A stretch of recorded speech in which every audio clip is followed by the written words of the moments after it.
Hi everyone. Hi. So this is actually not planned, just impromptu. We didn't plan to do this, but we just thought to do it.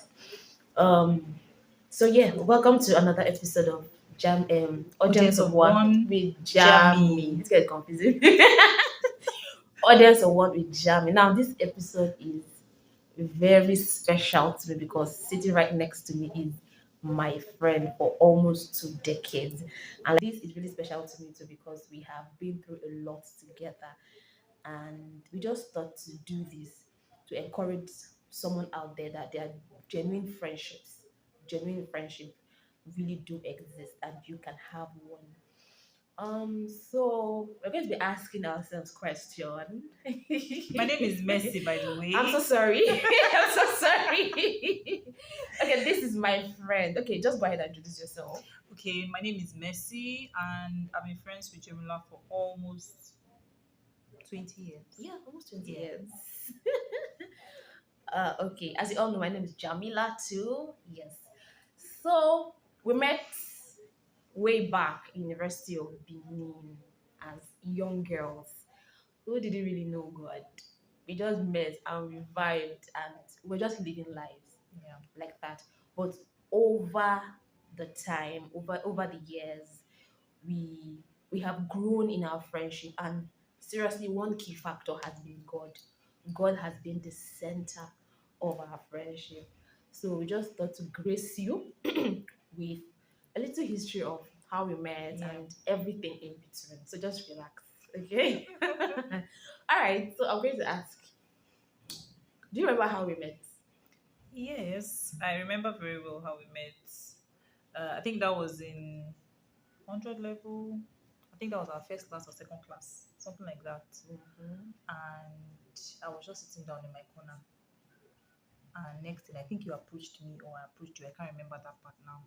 And then you asked me for my notes, and after I gave you my notes, we hung out like we're together that day. Yeah, Yes. so I remember very well that was how we met. Okay. Yeah. So yes, I walked into that. I'm forgotten of that lecture hall now. There were so many people there. That was supposed to be our Yeah. lecture hall. There were so many people. I just standing there because I just resumed and I was like, who do I even gonna meet? And me, I was very shy then. I didn't know who I stood there for I just sat somewhere for a very long time until I saw this girl. I was like, okay, she looks calm. Okay, let me just approach her. All right, because I noticed they've had classes and me, I was resuming so late. So I just went to meet her, like, I don't know how we just connected. She gave me her note. She did not even know me from anywhere. I asked her for her note. And she just gave me, and I took it home that day. Yes, I you took that did. note home. You did. She just gave me her notes like that. I was like, okay, this is a very good impression. That means you trusted me very first time. The thing That was is, first well, impression. yeah, when we first met, I felt this. I didn't feel anyhow. There was no form of negativity whatsoever. Like it just happened. Hmm. I didn't think otherwise. It Yes. was okay for me to give you my note. Like I just felt very comfortable, and that was it for me. Yeah. Okay. So your first impression about me was Ah, that you're very calm. You're very, very calm. You're a calm person and someone I know that I can be with mm, without having drama and mm. all of those crazy or nasty things. Aww. Yeah. So good to know. Yes, I think the impression I had about you was there was this positivity about there's some people that you meet and there's this off kind of feeling. Yeah. Yeah, so but I didn't have that with you. It was always positive. We just connected. Mm-hmm. We just connected. Yeah. Exactly. Okay, can you recall a funny or memorable moment we shared back then in school? Something funny because there's one in my head. Maybe that's the same thing in your head. Okay, there's all coming to my head right now. Like I cannot for the life of me ever forget what happened. That night we were going out, like I think we were in the hostel and something happened. I think a friend of ours came and said, hey, let's just go out. And that was how we went out. And before we knew what happened, in fact, maybe you say the story because I can never forget it. It was a crazy experience. You can imagine you being in a situation where you have to start praying, God, what's going on? God, help us. She will share the story. She knows it best. So I remember it was like our very first time. Me, I don't know about her, but my first time was going to the club. Oh. I said, let's go to No, the that was club. my first time too. That was the first time That was too. my first We said, let's time. go to the club. So when it's like 2 cars that hostel mate, and somebody made a very funny statement that attracted the police. We didn't know. So the only thing we realized was as we were going, there was a car behind us, that was the police car. The car was so Chasing. when our driver, the guy, one of the guys driving us, he realized that we were being chased. He began to speed up. Yes. And so it became a marathon. Police were chasing us. And he didn't stop. Police were chasing us. Jesus, my heart began to beat fast. And we're at the back of the seat. What was going through my head? What if these people shoot now? They will shoot us. We're at the back of the seat. Oh You know what happened? I knelt down with my bomb shots. With my bomb shot. I literally knelt down at the back of the moving car because police were chasing us.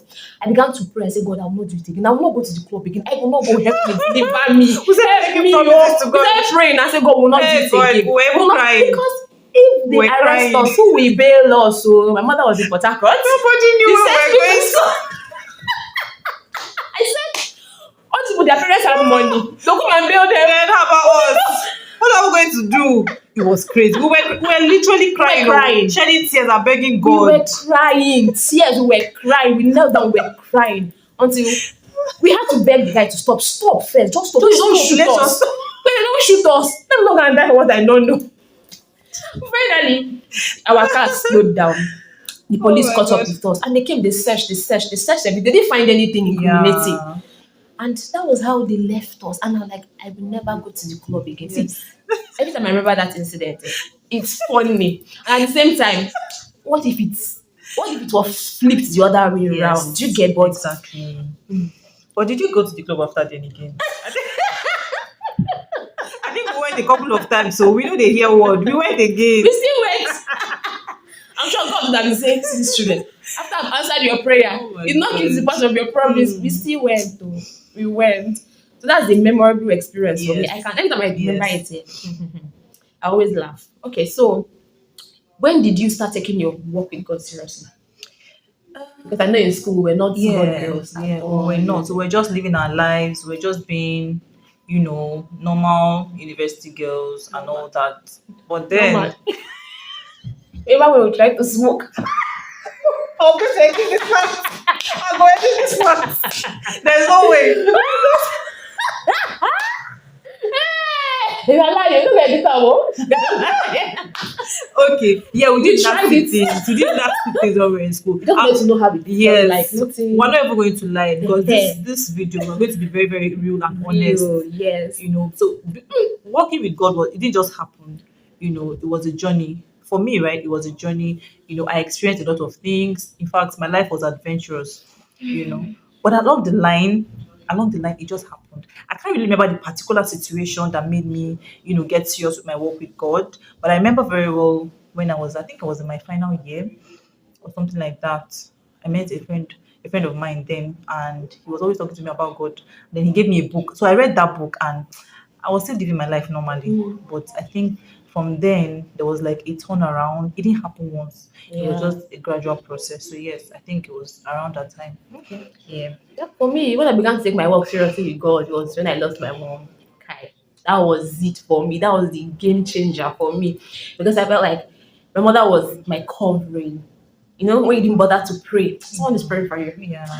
My mother had it all covered. For me, I felt like she had it all sorted out. There's someone praying for you. I knew God used to answer my mom's prayer, so there was no need for me. So she was praying for me.